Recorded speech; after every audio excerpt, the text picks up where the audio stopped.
Reaction mechanism में आज हम अपने लास्ट टॉपिक को डिस्कस करने वाले हैं।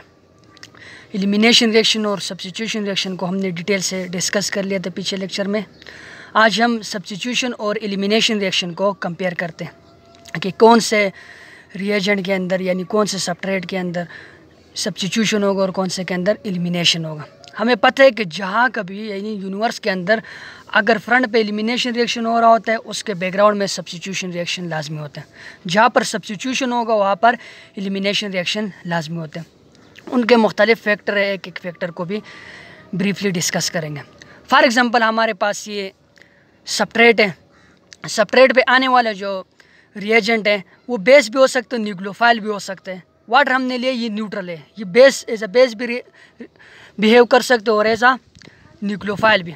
फॉर एग्ज़ाम्पल जब ये वाटर मालिक्यूल आया यानी H2O आया तो ये इसके पास दो चांसेस हैं, या तो ये हाइड्रोजन को मैं डायरेक्ट कभी यहाँ पर हम मैकेनिज़्म नहीं डिस्कस करने वाले, या तो ये हाइड्रोजन को भी उठा सकते हैं और या ये साथ में, तो इसके पास दो चांस है। हाइड्रोजन को भी ले सकते हो और अगर इधर से ये कार्बोकेटाइन अगर मैं लिख लूँ ये लिविंग ग्रुप चला गया तो ये वाटर पे यानी न्यूक्लियोफाइल भी बिहेव कर सकते हो और इलेक्ट्रोफाइल भी यानी बेस भी बिहेव कर सकते हैं। फॉर एग्जांपल अगर ये जब ये रिएक्ट करेगा, जब ये ऐसा बिहेव करता है न्यूक्लियोफाइल, तो ये वाला प्रोडक्ट हमारे पास बनता है कार्बन कार्बन कार्बन और यहाँ पर भी कार्बन और ये OH बन जाएगा, क्योंकि ये H2O तो नहीं आएगा, H और OH आयनाइज होकर आएगा ये कार्बोकेटाइन पे। और दूसरे जो हमारे पास प्रोडक्ट बन सकते हैं वो कुछ इस तरह का प्रोडक्ट भी फॉर्म हो सकते हैं।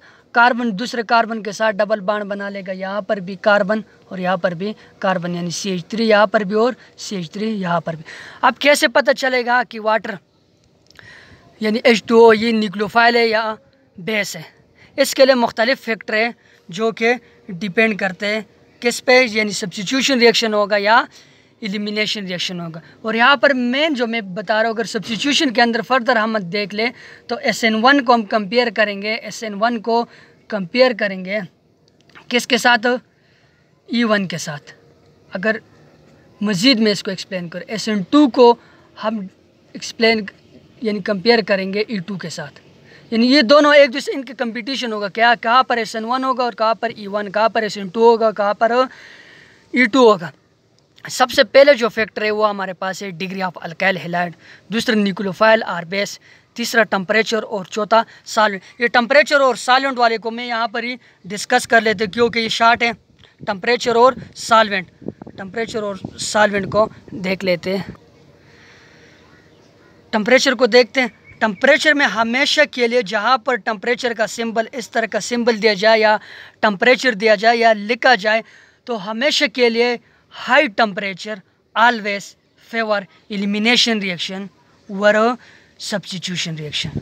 हमेशा के लिए जहाँ पर टेम्परेचर हो, क्योंकि ये एंडोथर्मिक प्रोसेस होता है। मैंने पहले बताया कि elimination reaction is a endothermic reaction. यहाँ पर हमें हीट देनी पड़ती है, हीट जब देंगे तो इस सिग्मा बॉन्ड टूटेगा। तो जहाँ पर हाई टेम्परेचर होगा या टेम्परेचर ही लिखा होगा वहाँ पर एलिमिनेशन रिएक्शन होगा।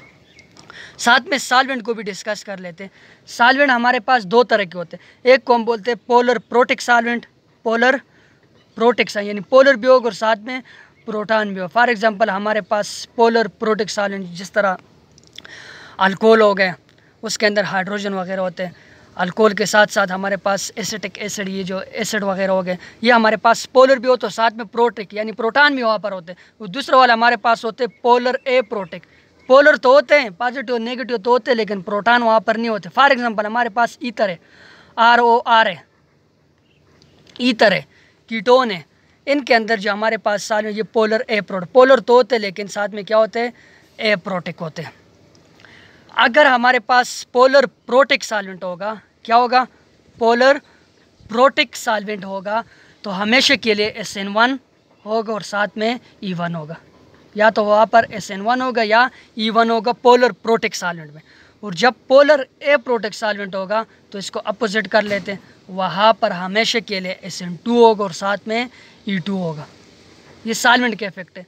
सॉल्वेंट अगर होगा रिएक्शन मीडियम है, वहाँ पर सॉल्वेंट आपको दिया है कि पोलर ए प्रोटिक सॉल्वेंट है तो वहाँ पर हमेशा के लिए या तो SN2 होगा या E2 होगा। वो फर्दर इन दोनों पे डिपेंड करें कि आने वाली चीज़। दूसरा पोलर प्रोटिक हो तो वहाँ पर SN1 और E1। और टेम्परेचर हमेशा के लिए फेवर करते हैं किसको?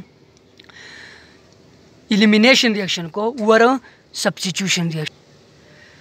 नीचे से हम ऊपर की तरह आ रहे हैं, तो दूसरे वाले को डिस्कस कर लेते हैं, क्योंकि पहले वाला जो है ना ये बहुत डिटेल वाला था। तो वो वाली स्पीशीज स्ट्रांग न्यूक्लियोफाइल की तरफ बिहेव करेगी अगर उनके ऊपर नेगेटिव चार्ज। अभी मैं न्यूक्लियोफाइल और इलेक्ट्रोफाइल को तो हमने डिस्कस किया है, अभी बहुत डिटेल से हमने पढ़ा है, लेकिन फिर भी मैं यहाँ पर बता देता हूँ क्योंकि ये वाला फैक्टर भी डिपेंड कर। अगर नेगेटिव चार्ज स्पीशी होगी और नेगेटिव चार्ज स्पीशी के ऊपर अगर नेगेटिव चार्ज स्टेबलाइज है, नेगेटिव चार्ज क्या है, स्टेबलाइज है, नेगेटिव चार्ज स्पीशी और वो नेगेटिव चार्ज वगैरह यहाँ पर स्टेबलाइज है, तो वो हमारे पास स्ट्रांग न्यूक्लियोफाइल होगा। स्ट्रांग क्या होगा, न्यूक्लियोफाइल होगा। फॉर एग्जांपल हमारे पास ये नेगेटिव चार्ज है, आयोडीन है, एक साइड पे आयोडीन है, दूसरी साइड पे फ्लोरीन है। आयोडीन के ऊपर ये देखो इसका साइज बहुत लार्ज है, इसके ऊपर अगर नेगेटिव चार्ज आ जाए तो ये नेगेटिव चार्ज इसको इतना डिस्टेबलाइज नहीं करता जितना इस फ्लोरीन को। तो फ्लोरीन हमारे पास वीक न्यूक्लियोफाइल होगा। क्या होगा, वीक न्यूक्लियोफाइल। और ये आयोडीन हमारे पास स्ट्रांग न्यूक्लियोफाइल होगा, स्ट्रांग न्यूक्लियोफाइल। स्ट्रांग न्यूक्लियोफाइल होगा यानी न्यूक्लियोफाइल होगा और ये बेस होगा। ये प्रोटॉन को लेगा, जहाँ पर रिएजेंट फ्लोरीन दिया होगा वो हमेशा के लिए जाके बेस एज अ बेस काम करेगा और एलिमिनेशन रिएक्शन को फेवर करेगा ओवर सब्स्टिट्यूशन रिएक्शन। और जहाँ पर हमारे पास नेगेटिव चार्ज स्पीशी हो और उसके ऊपर नेगेटिव चार्ज स्टेबलाइज हो, जिस तरह ये आयोडीन है। अगर और एग्जाम्पल मैं लिख लूँ नेगेटिव और उसको पॉजिटिव, साथ में अगर मैं ये लिख लूँ RC डबल बॉन्ड और नेगेटिव, कार्बोक्सिलिक एसिड का कोई आ गया या एसिड आ गया, इसके ऊपर भी नेगेटिव चार्ज स्टेबलाइज है। ये मैं कुछ नेगेटिव चार्ज स्पीशी लिखता हूँ जिसके ऊपर नेगेटिव चार्ज स्टेबलाइज है। ये SH है, यानी O की जगह SH हमने लिख लिया। इसके साथ साथ ये वाला हमारे पास OH आ गया। ये ट्रेंड है, ये इस साइड पे क्या होता है, डिक्रीज होता जाता है। हमारे पास N3 नेगेटिव आ गया। इस तरह की स्पीशी ये हमारे पास स्ट्रांग न्यूक्लियोफाइल है। तो स्ट्रांग न्यूक्लियोफाइल है तो ये सब्स्टिट्यूशन रिएक्शन को फेवर करेंगे ओवर एलिमिनेशन रिएक्शन। कुछ हमारे पास न्यूक्लियोफाइल और बेस की बात आ गई। अगर नेगेटिव चार्ज और नेगेटिव चार्ज साथ में स्टेबलाइज भी हो तो वो ऐसा न्यूक्लियोफाइल बिहेव करेगा और वो सब्स्टिट्यूशन रिएक्शन को फेवर करेगा ओवर एलिमिनेशन रिएक्शन। आखिरी वाले फैक्ट यानी पहले वाले फैक्टर, इधर तो हमने पहले लिख तो यहाँ पर डिस्कस किया। आखिरी वाला फैक्टर बहुत ही इंपॉर्टेंट फैक्टर है कि डिग्री ऑफ अल्काइल हैलाइड। हमारे पास किस तरह का अल्काइल हैलाइड होगा उसे इसको डिटेल से देखते हैं कि क्या होता है इसमें।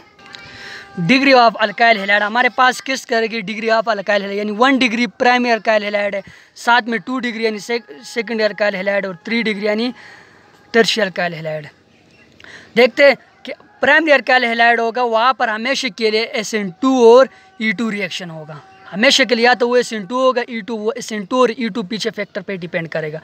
और वहाँ पर एलिमिनेशन होगी थ्रू स्टीरिकली हिंड्रेंस बेस। अगर हमारे पास स्टीरिकली हिंड्रेंस बेस आ गया, फॉर एग्जांपल हमारे पास ये ब्यूटानोल आ गया, इस तरह टर्शरी अल्कोहल है यानी ब्यूटानोल, ये नेगेटिव। अब ये स्टीरिकली हिंड्रेंस बेस है तो ये एलिमिनेशन रिएक्शन को फेवर करेगा, क्योंकि ये बहुत इसका साइज बहुत लार्ज होता है, न्यूक्लियस पे जाके इजीली अटैक नहीं कर सकते एज़ कम्पेयर टू ये बाहर से प्रोटॉन को लेकर चला जाएगा। तो 1 डिग्री में SN1 SN2 और E2 होगा, लेकिन E2 वहाँ पर होगा जहाँ पर हमारे पास बेस स्टीरिक कर रही हो यानी हिंडर बेस हो, उसके साइज बहुत लार्ज। इसी तरह 2 डिग्री अल्काइल हैलाइड, मेनली तो लोग कहते हैं कि 2 डिग्री अल्काइल हैलाइड के अंदर नहीं पड़ते, लेकिन 2 डिग्री अल्काइल हैलाइड के अंदर भी एलिमिनेशन रिएक्शन और सब्स्टिट्यूशन रिएक्शन दोनों होते हैं, लेकिन वो डिपेंड करते हैं मीडियम पे। देखना यहाँ पर मैंने 4 लिखे, पहले वाला SN2, दूसरे वाला SN1 E1 E2 यानी चारों रिएक्शन इसके अंदर हो सकते हैं। सब्स्टिट्यूशन और एलिमिनेशन दोनों हो सकते हैं और फिर उधर सब्स्टिट्यूशन और एलिमिनेशन के फर्दर जो टाइप्स है वो भी हो सकते।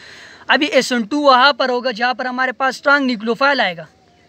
पीछे मैंने न्यूक्लियोफाइल का ट्रेंड बताया कि स्ट्रांग न्यूक्लियोफाइल जहाँ पर आएगा तो वहाँ पर SN2 होगा, और जब वीक न्यूक्लियोफाइल आएगा तो SN2 की जगह पे वहाँ पर क्या होगा, SN1।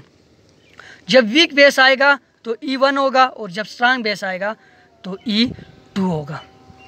और ज़्यादातर इसके अंदर यानी 2 डिग्री अल्काइल हैलाइड के अंदर सब्स्टिट्यूशन रिएक्शन होते हैं, सब्स्टिट्यूशन रिएक्शन फेवर करता है यहाँ पर 2 डिग्री अल्काइल हैलाइड के। अभी 3 डिग्री अल्काइल हैलाइड है, इसमें E2 भी हो सकते E1, ये दोनों तो मेनली होते हैं, लेकिन यहाँ पर SN1 भी आ गया। देखना कि स्ट्रांग बेस जब आएगा तो E2 रिएक्शन फेवर करेगा। वैसे तो E2 reaction primary alkyl halide के अंदर हो, लेकिन स्ट्रांग बेस जब आ गया तो वो टर्शियरी अल्काइल हैलाइड के अंदर भी E2 रिएक्शन को प्रोसीड करेगा ओवर E1 रिएक्शन। अगर 2 डिग्री अल्काइल हैलाइड है तो वहाँ पर हमारे पास वीक बेस के ज़रिए भी, क्योंकि वहाँ पर कार्बोकेटाइन की फार्मेशन होती है और साथ में हीट तो लाजमी है। हीट देंगे हम तो सबसे पहले लिविंग ग्रुप रिमूव हो जाएगा, तो फिर वीक बेस होगा या वो सॉल्वेंट जिसके अंदर हम रिएक्शन करवा रहे हैं वही आकर रिएक्शन को फर्दर प्रोसीड कर लेगा। इसके बाद SN1 यहाँ पर होगा तो वीक न्यूक्लियोफाइल आकर ही SN1 रिएक्शन प्रोसीड करे, क्योंकि यहाँ पर हमारे पास कार्बोकेटाइन की फार्मेशन होती है और कार्बोकेटाइन की फार्मेशन जब होगी तो इसको ज़्यादातर हमें पता है कि ये मॉलिक्यूलरिटी इसकी ये यानी ऑर्डर 1 है, यानी ओनली सबट्रेट डिपेंड करेगा रेट डिटरमिन। और एक जो इम्पॉर्टेंट पॉइंट है कि हमारे पास अगर इस तरह सिंपल अल्काइल हैलाइड आ जाए, यानी मिथाइल हैलाइड आ गया, मिथाइल हैलाइड आ गया, उसके अंदर हमेशा के लिए ओनली SN2 रिएक्शन फेवरेबल होगा। लेकिन ये भी मुख्तलिफ कंडीशन होती है, आमतौर पर ये रिएक्शन नहीं होता है। आमतौर पर हम कहते हैं कि प्राइमरी सेकेंडरी टर्शियरी, लेकिन वैसे एन अल्काइल हैलाइड के अंदर भी हो सकते हैं। लेकिन वहाँ पर कौन सा रिएक्शन होगा? SN2 रिएक्शन, सिर्फ और सिर्फ SN2 रिएक्शन ही वहाँ पर होगा। Thank you for watching.